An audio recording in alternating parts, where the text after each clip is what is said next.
Bapak Ibu Saudara-saudara, hari ini tema yang ditetapkan oleh Majelis Node Gemit adalah gereja yang berdoa. Dengan pembacaan terambil dari pertama Timotius pasal 2 ayat 1 sampai ayat yang ke-7. Diharapkan bahwa setelah pemberitaan ini semua orang, paling tidak anggota gereja Masih Injili Timor, dapat menghidupi hidupnya dengan doa dan jemaat dengan doa. Pertama Timotius pasal 2 ayat 1 sampai ayat yang ke-7 mengenai doa jemaat. Pertama-tama aku menasihatkan, naikkanlah permohonan, doa syafaat dan ungkapan syukur untuk semua orang, untuk raja-raja dan untuk semua pembesar, agar kita dapat hidup tenang dan tentram dalam segala kesalehan dan kehormatan. Itulah yang baik dan yang berkenan kepada Allah Juru Selamat kita, yang menghendaki supaya semua orang diselamatkan dan memperoleh pengetahuan akan kebenaran. Karena Allah itu Esa, dan Esa pula Dia yang menjadi pengantara antara Allah dan manusia, yaitu manusia Kristus Yesus, yang telah menyerahkan dirinya sebagai tebusan bagi semua manusia. Itu kesaksian pada waktu yang ditentukan. Untuk kesaksian itulah aku telah ditetapkan sebagai pemberita dan rasul.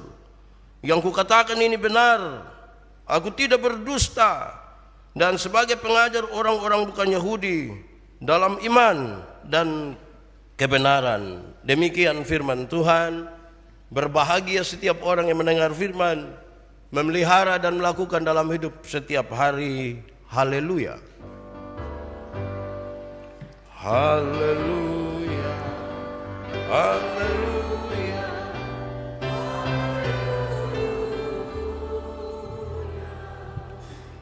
Bapak Ibu Saudara-saudara, shalom.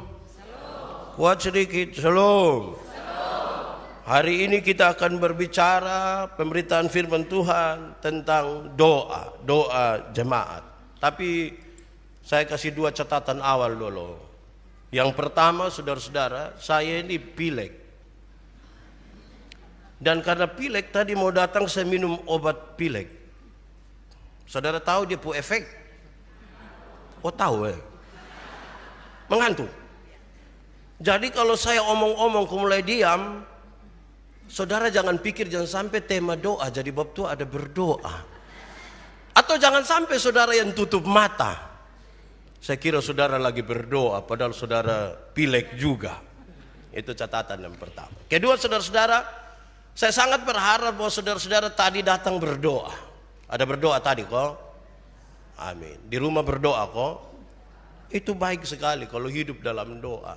Karena doa itu menunjukkan bahwa kita ini orang terbatas. Karena itu kita mau minta kepada Tuhan yang tidak terbatas untuk selalu menolong kita. Ada dongeng anak-anak sekolah minggu dulu bilang begini. Ada satu orang pemalas berdoa. Dia jalan-jalan di hutan. Dia lihat di hutan tuh bagus-bagus. Air bagus, pohon bagus, semua bagus. Tiba-tiba datang itu binatang yang besar, nama apa lagi? Beruang. Tinggi 2 meter mungkin. Dia coba-coba melarikan diri. Tapi beruang gerakan lebih cepatlah. Beruang tangkap dia. Sekarang dia sadar betul bahwa dia ada di bawah dan beruang di atas, tinggal mencabik-cabik dia punya tubuh.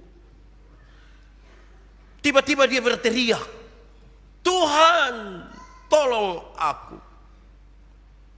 Waktu dia bilang Tuhan tolong aku, tiba-tiba waktu berhenti. Waktu tidak jalan lagi. Berarti beruang juga tidak bisa bikin apa-apa, dia juga tidak bisa. Diam-diam. Tuhan bertanya kepada dia, "Hei, kenapa tiba-tiba lu berdoa? Kenapa? Selama ini kan engkau tidak tahu berdoa. Kenapa tiba-tiba berdoa?" Tuhan, saya sementara dalam kesulitan ini. Ini antara hidup dan mati ini Tuhan. Tapi saya lihat engkau malas berdoa dan tidak pedulikan saya ini selama ini. Memangnya saya harus jawab engkau kok? Lantas ini orang bilang begini, ya Tuhan, memang supaya jangan terlihat terlalu munafik lah, sudah Tuhan tidak usah buat saya tiba-tiba beriman juga tidak apa-apalah. Biarlah saya mati tidak apa-apa Tuhan. Tapi sebelum kematian ini saya minta kepada Tuhan, tolong buat supaya ini beruang, ini beriman loh. Kalau saya sudah tidak beriman tidak apa-apalah, tapi minimal ini beruang beriman Nah, Tuhan bilang baiklah kalau begitu. Terus waktu bergulir kembali seperti biasa. Jadilah beruang ini tidak makan dia. Beruang itu hanya sekedar menjilat-jilat, terus beruang tutup mata sedikit. Dan beruang berdoa. Berkatilah makanan ini Tuhan. Jadilah beruang itu beriman. Matilah dia. Itu pengantarnya. Saudara-saudara, Paulus menasehatkan murid rohani Timotius supaya ajar jemaat itu untuk berdoa. Berdoa juga bagi semua orang. Oke, berdoa bagi kita pun diri itu biasa toh. Tapi berdoa juga untuk semua orang. Saya bayangkan berkali-kali kalau kita berdoa itu kan kita pun doa itu hanya sekedar permintaan untuk diri sendiri.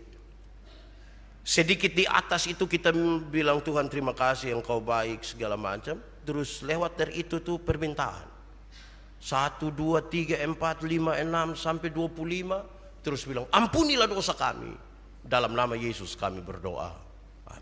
Kadang-kadang belum ampunilah dosa kami kita tambah satu kalimat. Sebenarnya masih banyak hal yang ingin kami pinta. Nah yang tadi 25 itu bukan ada banyak. Tapi sebenarnya kami mau minta lagi. Tapi Tuhan sudah tahu. Dan seterusnya. Nah, lalu Paulus bilang begini. Pertama-tama bilang kepada mereka, kalau engkau berdoa, naikkanlah permohonan, doa syafaat, dan ucapan syukur. Permohonan. Apa itu permohonan? Doa untuk meminta sesuatu. Memohonkan sesuatu dari Tuhan. Untuk siapa? Untuk diri sendiri. Permohonan sangat berkaitan dengan doa pribadi. Untuk saya yang berdoa. Terus naikkanlah doa syafaat. Apa itu doa syafaat? Doa untuk orang lain. Berdoa bagi orang lain. Untuk janda, duda, balu, yatim piatu. Berdoalah bagi mereka. Bukan kebutuhan pribadi kita, namun mencakup kebutuhan orang lain dan kepentingan orang lain, bukan kepentingan kita. Berdoa. Yang ketiga dia bilang, dan mengucap syukurlah. Mengucap syukurlah bukan saja untuk diri sendiri, tapi mengucap syukurlah bagi para pemerintah, bagi orang-orang besar, orang-orang kecil, dan mengucap syukurlah. Karena kita masih ada, memang tantangan itu ada, memang ada masalah, memang ada kehidupan yang sedikit morat-marit. Tapi bersyukurlah kepada Tuhan kalau hari ini kita masih bisa selamat. Kalau hari ini kita masih bisa berjumpa, kalau hari ini kita masih bisa bertemu, bersyukurlah.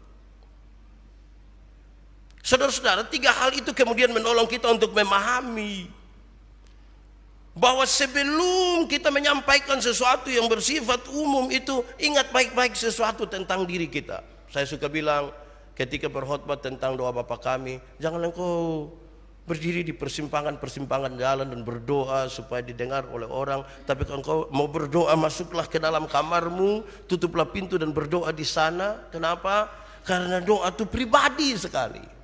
Selesaikan dulu kita hubungan dengan Tuhan, dan kemudian berdoalah bagi banyak orang. Berdoalah bagi kepentingan umum. Berdoalah bagi bangsa dan negara ini. Doa. Tapi ingatlah juga ungkapan syukur. Saya kira kalau kita tidak terlalu ingat ungkapan syukur itu bermasalah. Ya ada masalah lah, tapi mengucap syukur itu baik. Kenapa saudara? Tadi malam saya baca satu buku kecil, bukan buku kecil. Ada ibu siapa kok yang muat di Facebook. Dia tulis begini, satu saat ada guru ajar matematika, dia anak murid dong. Dia mulai ditulis di papan, 5 kali 1 7, 5 kali 2 10, 5 kali 3 15, 5 kali 4 20, 5 kali 5 25, 5 kali 6 30, 5 kali 7, 35. 5 kali 8, 40. 5 kali 10, 5 kali 9, 45. 5 kali 10, 50. Terus pas dia tulis habis, anak-anak don tertawa semua. Dia bilang, kenapa kamu tertawa? Ibu, 5 kali 1 itu 5. Ma ibu tulis 7. Oh iya, baiklah ibu salah tapi kamu harus belajar sesuatu dari sini. Kenapa? Karena ibu tulis salah itu satu sah. Yang mulai 5 kali 2 sampai 5 kali 10 itu benar semua. Tapi kamu pun mata hanya tertuju kepada yang salah, yang 5 kali 1, 7 itu, sampai kamu lupa bahwa ada 9 bagian yang baik. Ada masalah toh? Masalah itu 1. Mungkin juga 2. Mungkin juga 3. Tapi ada 9 yang Tuhan kerjakan baik di situ dalam hidupmu. Dan sekarang pakai waktu 20 detik untuk renungkan kebaikan-kebaikan Tuhan yang perlu saudara syukuri. Silakan.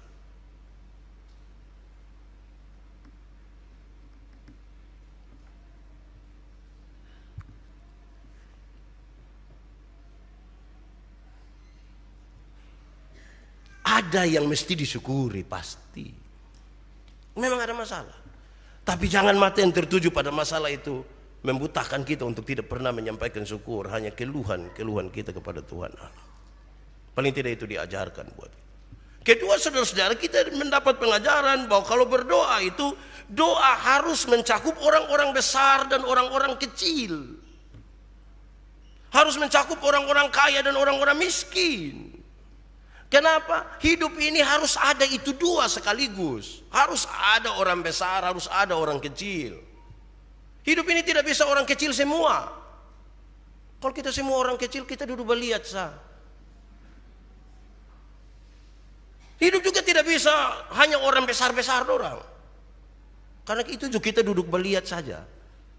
Hidup ini harus ada orang kecil, orang besar, harus ada orang kaya, orang miskin. Supaya apa? Mereka bisa membangun relasi, bekerja sama, atau hal-hal yang sekiranya dapat menolong satu dengan yang lain. Berdoalah bagi mereka yang besar, bagi mereka yang kecil. Besar yang dimaksud ini status, kekayaan, segala macam. Bukan badan besar. Ini soal status. Gitu. Tapi mau berdoa bagi besar juga tidak apa-apa, badan besar tidak apa-apa. Saudara-saudara, berdoalah juga saudara-saudara bagi pejabat dan yang bukan pejabat. Supaya yang pejabat itu dapat memerintah dengan baik. Yang bukan pejabat itu jangan bikin ke pejabat-pejabat. Iya toh? Kalau semua pas di pun tempat itu tidak baik. Kadang-kadang kita ini baru dekat dengan wali kota, kita kira kita yang wali kota. Saya kadang-kadang marah beberapa ibu yang RT dia pun suami, tapi suruh panggil dia ibu RT. Wah, harus berdoa kasih dia itu supaya dia berhenti itu. Yang kepala sekolah dia pun suami, tapi suruh panggil dia ibu Kepsek. Lama-lama dia tanda tangan rapor itu, saudara. Berdoalah supaya kita minimal tahu posisi masing-masing. Kadang-kadang satu hal yang paling masalah di dunia ini adalah hidup yang tidak tahu posisi. Berdoalah, itu menjadi tanggung jawab gereja. Berdoalah bagi para pejabat. Doa itu juga harus mencakup orang Kristen dan bukan Kristen. Doa harus begitu. Doa harus mencakup semuanya. Doa itu adalah sebuah pergumulan bersama, pergumulan gereja, pergumulan untuk bangsa dan negara ini. Kita bertanggung jawab di situ sebagai gereja. Karena itu harusnya berdoa bagi semuanya. Saudara-saudara, kemudian pertanyaannya adalah mengapa doa jemaat kemudian menjadi penting? Mengapa gereja yang berdoa itu menjadi penting? Saya catat beberapa hal di sini, saudara, kira-kira 4 atau 5 hal. Yang pertama, saudara, Tuhan Allah itu kudus, suci sekali, dan manusia adalah orang-orang yang berdosa dan tercemar. Tapi Tuhan mengizinkan, Tuhan memperkenankan dirinya untuk dihampiri oleh orang-orang yang berdosa seperti kita. Harusnya ini sebuah kesempatan yang baik. Harusnya ini merupakan sebuah kesempatan yang baik. Tuhan terlalu kudus. Sulit kita temui dia karena kita tercemar oleh dosa. Tapi dia berikan kesempatan memperkenankan kita orang-orang berdosa ini untuk bisa datang kepadanya melalui apa? Doa.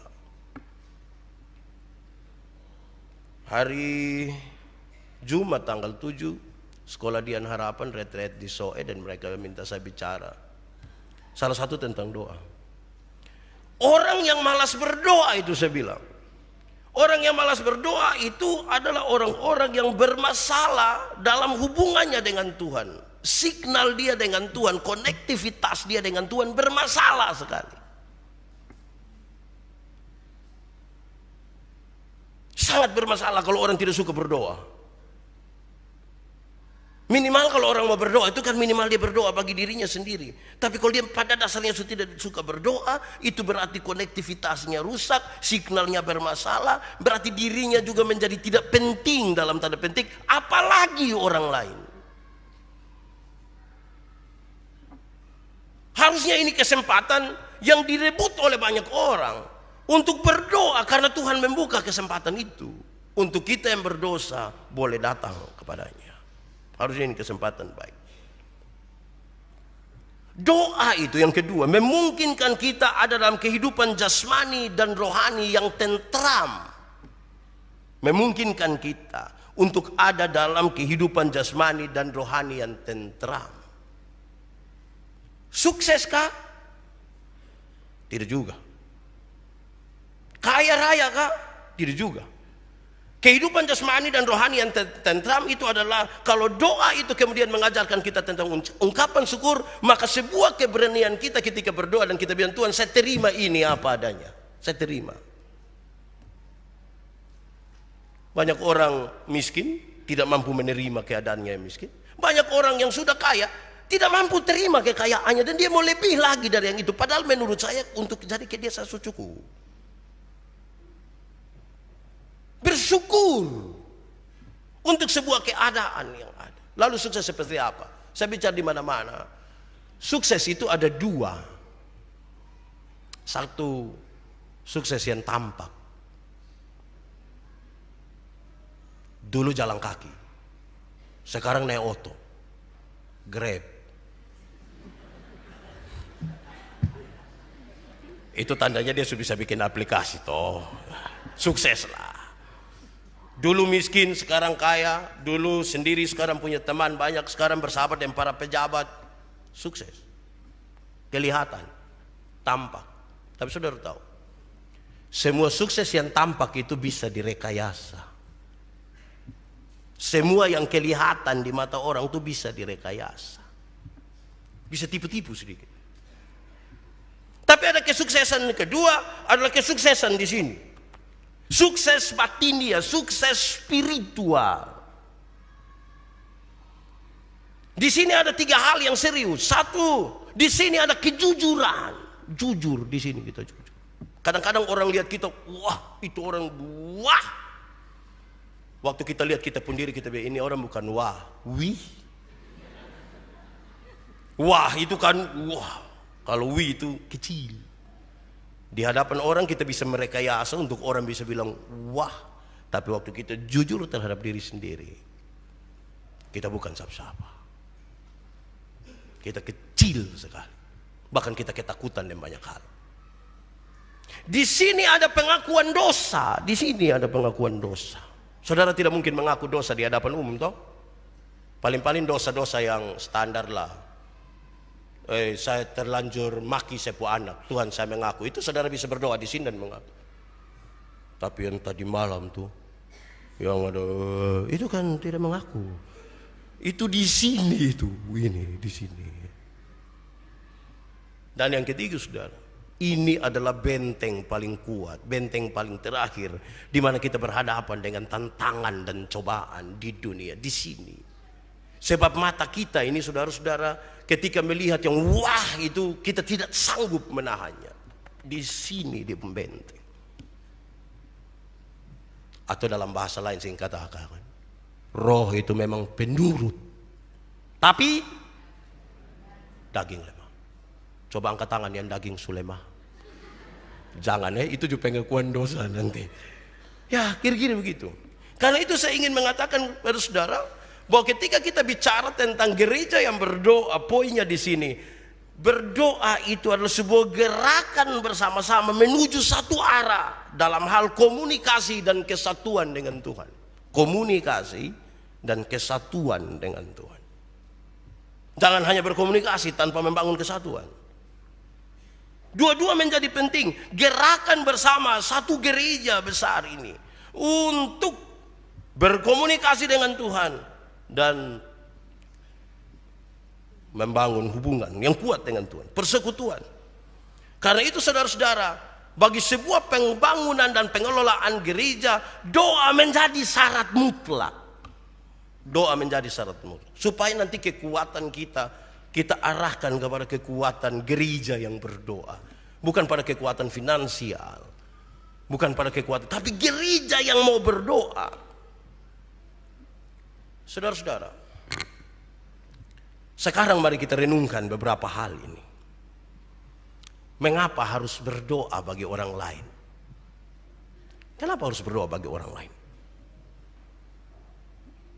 Supaya kita memperoleh hidup yang tentram. Begitu toh tadi menurut yang saya katakan. Yang aman. Disinilah kita memberikan seluruh pikiran kita, perasaan kita kepada Tuhan. Ini menjadi kalimat kunci saya untuk beberapa waktu terakhir. Doa itu membiarkan seluruh pikiran dan perasaan kita Tuhan kuasai. Kenapa? Karena kalau pikiran ini kita biarkan, dia menjadi liar sekali. Kayak ular minyak. Perasaan juga ini kalau kita biarkan itu, ini perasaan pemau ini aneh-aneh. Jadi harus minta Tuhan untuk kuasai pikiran dan perasaan. Saudara, ada satu waktu awal bulan Januari yang lalu, ada satu sekolah, saya tidak usah sebut itu nama sekolah ya. Dia merayakan Natal. Ada seorang ibu telepon saya, Pak Pendeta, bisa kau pimpin acara Natal kami ke sekolah? Ibu itu tanggal berapa, jam berapa? Dia sebut tanggal, tapi saya ingat waktu persis itu jam 8 pagi. Saya bilang, ibu tidak bisa. Kenapa? Karena jam yang sama, hari yang sama itu saya pimpin satu Natal di SMP Angkasa di Penfui. Ibu yang Pak Pendeta, tahun lalu Bapak yang khotbah, jadi kami sepakatin tahun Bapak khotbah. Saya bilang, ibu tunggu sedikit kalau saya coba telepon itu orang dong. Tapi tidak mungkin saya batal toh, hanya karena ibu terus saya batal ini. Kegeng-geng. Jadi sudah saya telepon, Pak Guru, ini baru ada yang kasih tahu saya untuk pimpin tanggal 8 itu jam 8 pagi. Bapak dong bisa geser sedikit jam 10 pagi kok. Oh Bapak tidak apa-apa Bapak. Boleh, nanti anak-anak menunggu, tidak apa-apa. Oke baik, saya telepon, ibu bisa. Tapi ingat ibu jam 8 pagi. Oh iya Pak, aman Pak, tepat waktu. Liturgi kemana ibu? Pokoknya pas, hanya kami guru-guru menyanyi situ sudah. Jadi saya bayangkan ini pendek-pendek, aman. Kami masih komunikasi sampai H-2. Ibu bilang, Pak Pendeta saya antar ini surat kok. Jangan ibu, cari saya susah. Jadi ibu foto ke WA saya. Jangan, kami mau antar. Jangan ibu, cari saya susah. Saya ini kayak apa kok, hilang-hilang. Cari saya susah. Ibu foto saja WA. Ternyata ibu tidak foto juga, saya tidak apa-apa. Pas hari 7.15 saya keluar dari rumah menuju ke itu tempat. Sampai di sana saudara tidak ada orang. Saya mulai rasa ke karmana kok. Saudara bisa rasa saya pun rasa itu. Beberapa menit kemudian datang satu bapak, dia tanya, Pak, minta maaf, Pak cari siapa? Kemojengkel lah. Terus saya bilang begini, Bapak, ini sekolah ini ada Natal kok, karena saya mau datang pimpin di sini. Oh Pak betul, kita Natal Pak. Tapi ini acara Natal tuh di Gereja Anugerah Eltari, bukan di sini. Bayangkan kami dua omong jam tidak kasih tahu tempat. Dia kira saya ini penuh karunia, jadi bisa tahu itu tempat di mana. Saya cepat-cepat balik foto lari ke Gereja Anugerah. Sampai di sana 8:10. Sampai di gereja itu masih juga saya sendiri. Mungkin saya bersama-sama dengan Yesus saja. Dalam kesendirian itu tiba-tiba datang Pak Kepala Sekolah. Shalom Pak Pendeta. Shalom. Kami kenal. Kami dua bercerita. Terus dia bilang, Pak Pendeta, kenapa Pak Pendeta datang tempo-tempo? Ke mana Koang? Terus saya bilang, Bapak, Ibu yang hubungi saya itu kami sepakat tata sampai terakhir sepakat jam 8 pagi Pak. Aduh Pak Pendeta, itu Ibu tidak kasih tahu Pak kok. Saya kasih tahu apa? Kami pun kesepakatan itu anak-anak datang jam 8 dan Pak Pendeta serta undangan lain jam 9. Hebat toh. Kurang 5 menit jam 9 atau kurang 10 menit jam 9 itu Ibu datang. Kan dia dari belakang saya tidak tahu. Saya duduk lihat. Begitu tuh tidak mungkin baca Alkitab. Ya saya duduk lihat HP begini, tiba-tiba ini Ibu sampai. Pas sampai dia bilang begini, pasti Bapak Maraveta.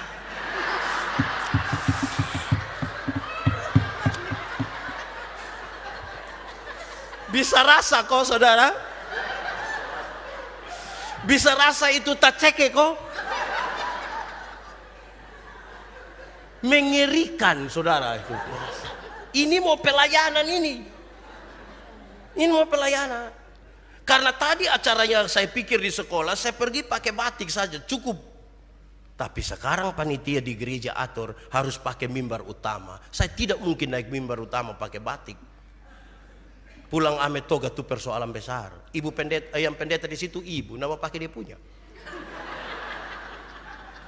Ya tidak mungkin ibu Masalah sudah.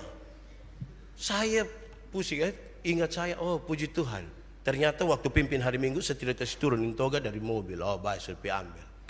Kesempatan ini saya masuk di ruang pendeta, saya berdoa. Tuhan, tolong kuasai pikiran dan perasaan saya. Kan ini mau pelayanan.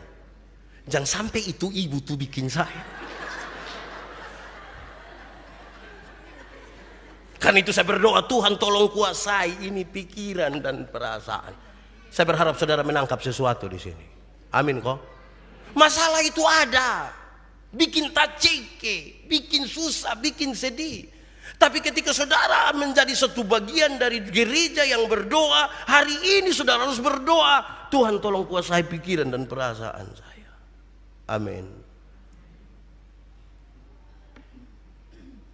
Ada hal yang buat kita tidak aman. Saya pimpin habis itu kebaktian, pas habis saya turun itu buka pakaian langsung Leoto. Saya tahu itu ibu telepon saya berapa, saya tidak ambil.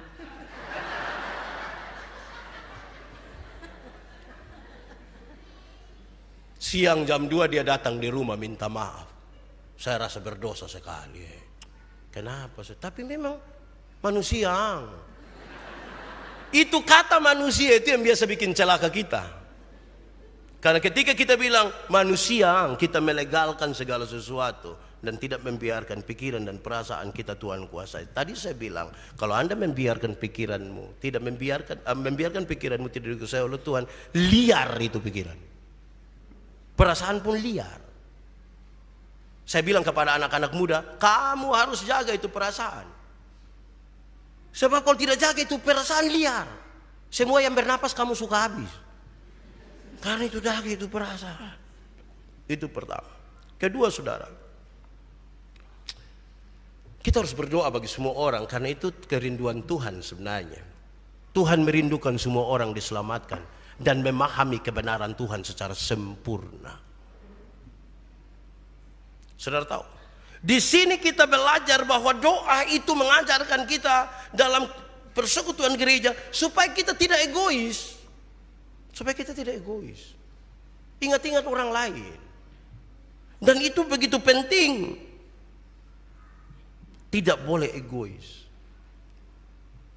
Satu pagi saya dan ibu bawa anak-anak mau antar Jonathan ke Air Nona. Terus Dona dan Gian sudahlah siap di Ernona saja.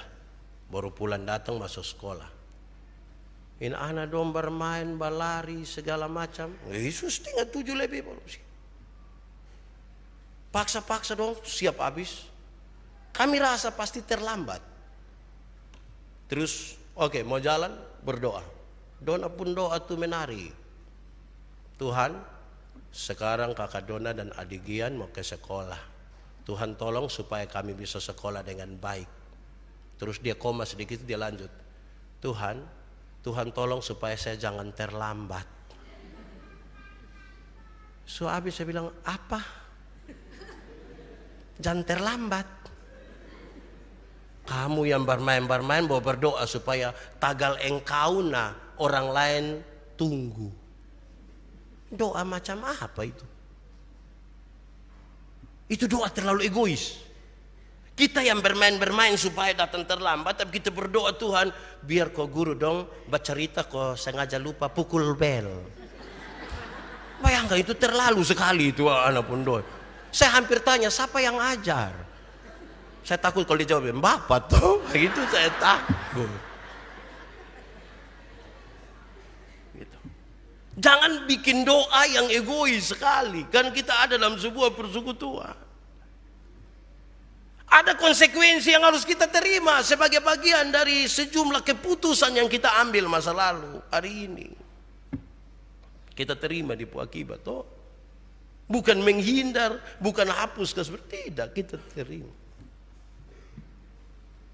Saudara, saya suka pakai contoh ini, saudara tahu, tapi saya mau pakai contoh ini untuk menegaskan lagi. Ada orang tukang minum sopi, merokok, ngerisa, tiba-tiba dia pergi kau periksa di Prodia, ternyata dia punya hati sebelah rusak. Separuh hati telah pergi. Terus dia berdoa, Tuhan minta ampun, Tuhan saya minta ampun. Tuhan kasih ampun kau tidak? Tuhan kasih ampun. Tapi waktu Tuhan kasih ampun, itu separuh hati yang telah pergi itu datang kembali. Dia pipi terus. Jadi ada konsekuensi yang harus kita terima. Karena itu saya mulai poin tadi dengan jaga pikiran, jaga hati, supaya jangan ada konsekuensi yang akan kita terima. Tapi kalau sudah ada konsekuensi, berdoalah supaya kita kuat di situ. Berdoalah supaya kita kuat di situ. Dan orang-orang yang berdoa itu yang akan menikmati kekuatan di tengah-tengah konsekuensi hidup yang dialami sebagai bagian dari pengambilan keputusan di masa lalu. Atau perkara-perkara hari ini yang dialami.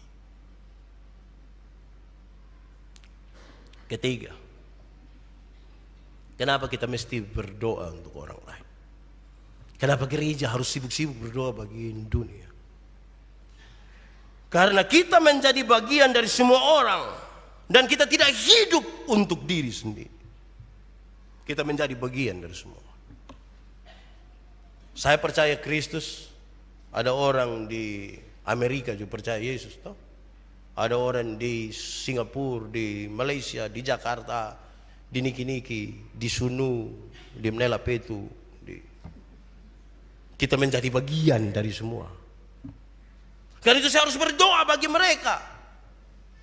Kita bukan sekedar masing-masing akan berdiri supaya dia mempertahankan dirinya sendiri kuat di situ, tapi semua orang menjadi bagian. Kalau ada satu orang yang hari ini saudara lihat dia tidak suka, ambil waktu sedikit untuk berdoa kasih dia sebentar. Ada satu orang di sini yang saudara tidak suka kok. Jangan angguk kepala. Nanti habis ini berdoa sedikit buat dia toh. Kan tugas kita begitu. Misalnya kalau saudara tidak suka ada satu orang di muka sini pakai baju hitam. Ya kalau saudara ambil waktu sedikit berdoa ke dia toh. Kan tugas kita begitu. Jadi jangan sekedar kita merasa sudahlah engkau Kristen saya tidak. Saya baca satu buku kecil, dia tulis ini kisah, dia bilang satu saat masuk gereja, pendeta berkhotbah, semua ada baik-baik, tapi ada satu dia tidur. Dia tidur sono-sono begitu, terus pendeta tanya begini. Yang mau masuk sorga silakan berdiri. Semua berdiri. Kecuali yang tidur. Oke, silakan duduk. Pendeta bilang, yang mau masuk neraka silakan berdiri. Rupa-rupanya tadi kan semua lihat dia, ada yang korek, wih, dia tabak. Yang mau masuk neraka silakan berdiri. Dia berdiri. Sadar bahwa dia sendiri berdiri di situ. Pendeta tanya, kenapa engkau sendiri berdiri? Mau masuk neraka? Dia bilang, Bapak, saya berdiri ini kan saya perasaan kalau Bapak berdiri sendiri di situ.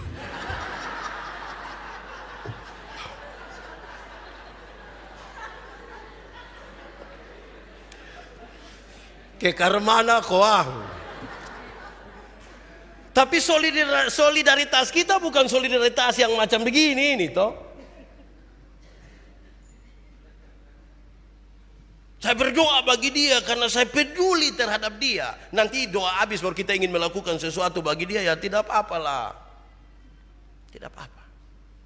Tapi doa itu menjadi penting bagi semua orang. Pulang lakukan sesuatu. Kalau saudara tidak mampu menolong saya ketika saya susah, minimal saudara berdoa buat saya. Tanpa harus saya tahu. Pikirkanlah 1-2 orang yang akan saudara doakan hari ini. Mungkin mamantu kok. Mungkin ipar kok. Berdoa Pikirkan ini.